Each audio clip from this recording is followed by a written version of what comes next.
Hello दोस्तों, आप सभी को त्रिएक परमेश्वरी की ओर से जय मसीह की। मैं यीशु ही मार्ग चैनल में आप सभी का स्वागत करता हूं और मैं धन्यवाद करता हूं कि परमेश्वर ने ये सुनहरा मौका दिया। आज हम एक नए वचन को लेके आपके पास आए हैं। आइए हम वचन की ओर देखते हैं। आज का वचन है यहोशू 1:7। इतना हो कि तू हियाब बांधकर और दृढ़ होकर जो व्यवस्था मेरे दास मूसा ने तुझे दी है उन सब के अनुसार करने में चौकसी करना, और उससे ना तो दाएं मुड़ना और ना बाएं। तब जहाँ जहाँ तू जाएगा वहाँ वहाँ तेरा काम सफल होगा। हालेलुया। परमेश्वर का धन्यवाद करते इतना सुनहरा वचन के लिए। जिस तरह वायदा परमेश्वर ने मूसा से किया था, मूसा को बोला था उस देश में पहुंचाने के लिए, वो वायदा परमेश्वर अपने यहोशू के साथ पूरा करने जा रहा है। हम वचन में देखते हैं कि परमेश्वर का वचन कहता है कि यहोशू से कि हियाब बांध और दृढ़ हो जा। मैं जब इस वचन को पढ़ रहा था तो सोच रहा था परमेश्वर के वायदे वाला जो देश है वो कितना अच्छा होगा, कितना सुनहरा होगा, वहाँ सब कुछ होगा। जिस तरह लिखा हुआ दूध की धाराएं, है ना, और बहुत सारी बातें वहाँ हम देखते हैं। फिर जब मैंने ये वचन पढ़ा तो मैं देख रहा हूँ कि परमेश्वर अपने देश में पहुँचाने के लिए, अपने वायदे को पूरा करने के लिए क्यों हमें दृढ़ होने के लिए कहता है, क्यों हमें मजबूत होने के लिए कहता है, क्यों हमें बार बार एक बात को कहता है कि मत डर, मत डर, मैं तेरे साथ हूं, मत घबरा, मत चिंता कर। हमें परमेश्वर का वचन बार बार इस बात को बोलता है।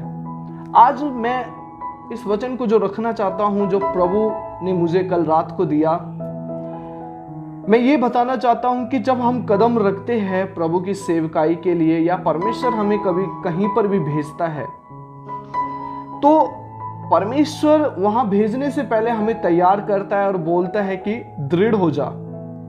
वो वायदा जो परमेश्वर ने हमारे साथ किया है, जो वायदा परमेश्वर हमारे साथ करता है, उस वायदे को परमेश्वर पूरा करने के लिए तैयार रहता है। और जब परमेश्वर उस जगह पे हमें भेजता है तो याद रखें, जिस तरह वचन में लिखा है कि भेड़ को परमेश्वर क्या है, भेड़ियों के बीच में भेजता है। मैं सोचने लगा प्रभु, वो भेड़िए तो क्या है, काट खाने वाले हैं, मांस खाने वाले हैं, जानवरों को मार देते हैं। उस मासूम से भेड़ को क्यों आप उसके बीच में रख रहे हो? क्योंकि वो देश, क्योंकि वो जगह जहां परमेश्वर हमें लेके जाना चाहता है, जहां परमेश्वर हमें रखना चाहता है, वो कोई ऐसी वैसी जगह नहीं है। वो कोई वहां पर कोई आसान नहीं होगा, वहां पर कोई भी काम करना आसान नहीं होगा। फिर भी परमेश्वर हमें वहीं पर रख के उसी जगह पर भेजना चाहता है जहां मुश्किलें हैं।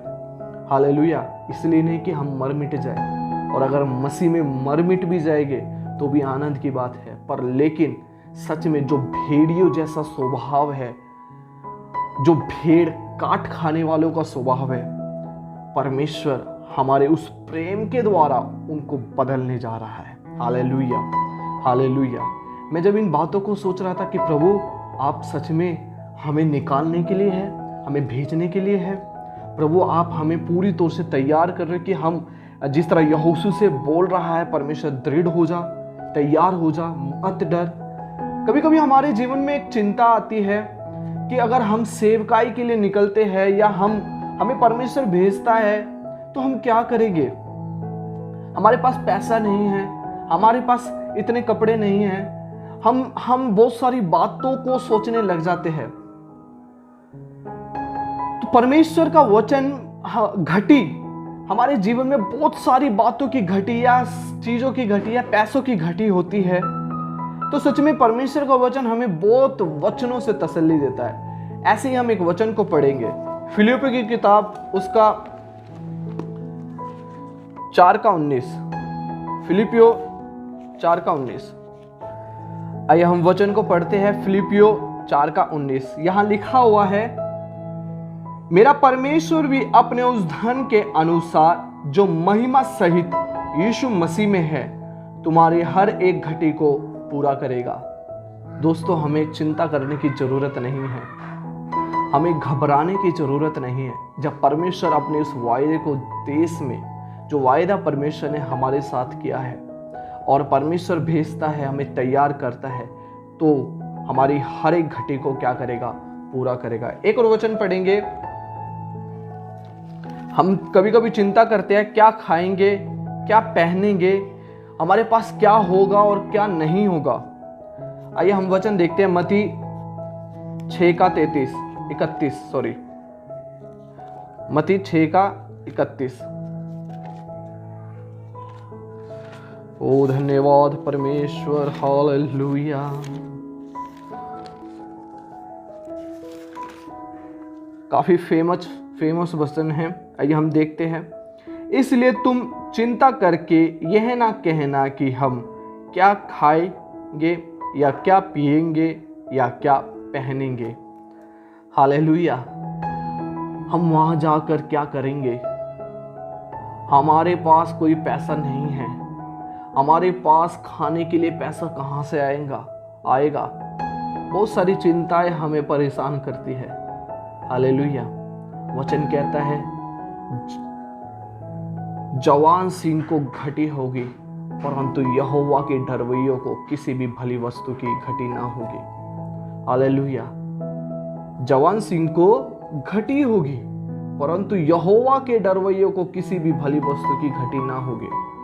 और एक जगह पे वचन ये कहता है कि पक्षियों को देखो, वह ना बोते हैं ना काटते हैं, फिर भी मेरा स्वर्गीय पिता उन्हें खिलाता है। उनका कुछ भी भंडार नहीं होता, फिर भी परमेश्वर उनको खिलाता है। हम तो उससे कई बढ़कर है। हालेलुया। हम तो कई बढ़कर है। एक जगह पे परमेश्वर का वचन पक्षियों को कहता है उनका भंडार नहीं है, उनको कोई वो बटोरते नहीं है, कोई उगाते नहीं है, उनको देखो।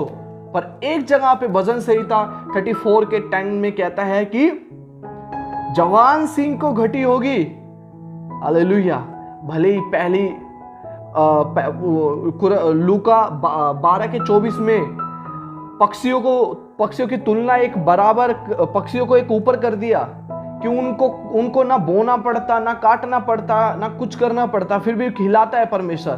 पर यहां पर परमेश्वर जवान सिंह को कहता है कि वो जवान सिंह को घटी हो जाएगी। वो चाहे बोए या ना बोए, उनको घटी हो जाएगी। पर यहोवा के डरवैयों को, उन डरवैयों को जो परमेश्वर के नाम से निकलते हैं, जो परमेश्वर के नाम पर विश्वास करते हैं, दृढ़ बने रहते हैं, उनको किसी भी भली वस्तु की घटी ना होगी। हालेलुया। हालेलुया। हमारे बीच में बहुत सी दीवारें होगी, हमारे बीच में बहुत से काम ऐसे होंगे जो परमेश्वर के लिए रोकने के लिए होंगे। मूसा जब मिस्र से निकला, मूसा जब वो आज्ञा पाके, परमेश्वर से आज्ञा पाके मिस्र से निकालकर, फिरौन की उस सेना से निकालकर इजरायलियों को लेके निकला, एक मूसा के अंदर विश्वास था। हालेलुया। मूसा के अंदर विश्वास था कि मेरा परमेश्वर जीवित है, वो अद्भुत काम करना जानता है।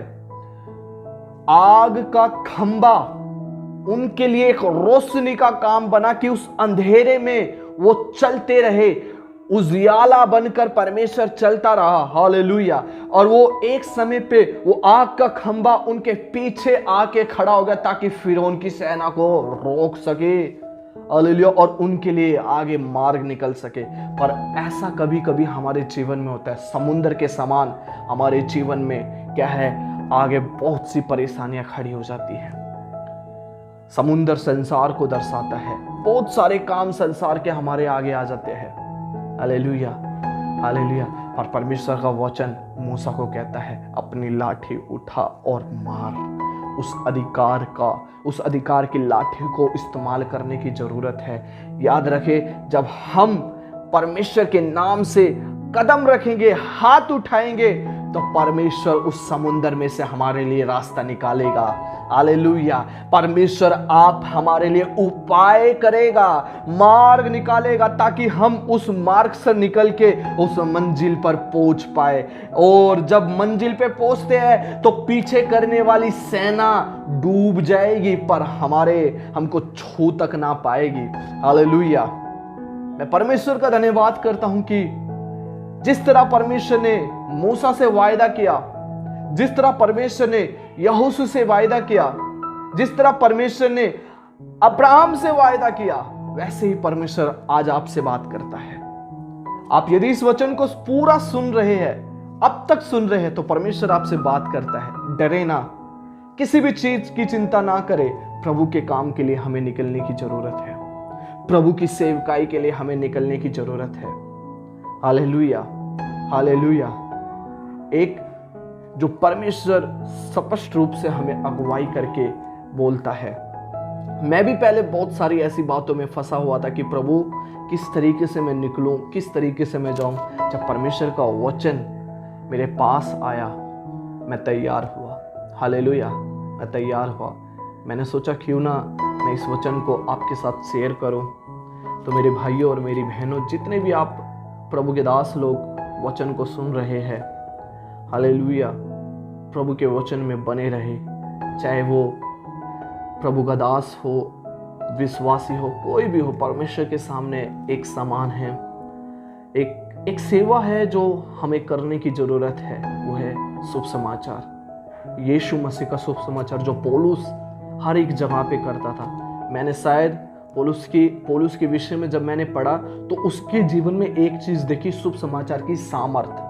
हालेलुया। वो सामर्थ आज हमें पाने की जरूरत है कि जहां भी कदम रखे परमेश्वर का वचन वहां काम करने पाए। जहां भी मुंह खोले वहां परमेश्वर के उस शुभ समाचार की सामर्थ काम करने पाए। Hallelujah, hallelujah. तो मैं आशा करता हूं आप लोग तैयार हैं। चिंता ना करें, घबराए ना, सेवा के लिए कदम रखे, मत डरे, मत घबराए किसी भी बात के लिए। क्या खाएंगे, क्या पहनेंगे, प्रभु हमारे लिए रास्ता निकालेगा। Hallelujah, hallelujah. आप सबको परमेश्वर आशीष दे, इस वचन के अनुसार आशीष दे, और लोगों तक ये शेयर करे, ये आशीष लोगों तक पहुंचाए। हमारी मदद आप करना चाहते हो तो मेरी प्रार्थना है केवल इतना करें कि आप हमें प्रार्थना में याद रखें और ये वीडियो को लोगों तक पहुंचाए। आप सबको परमेश्वर आशीष दे। प्रभु में सदा आनंदित रहे। मैं फिर कहता हूं, सदा आनंदित रहे। जय मसीह।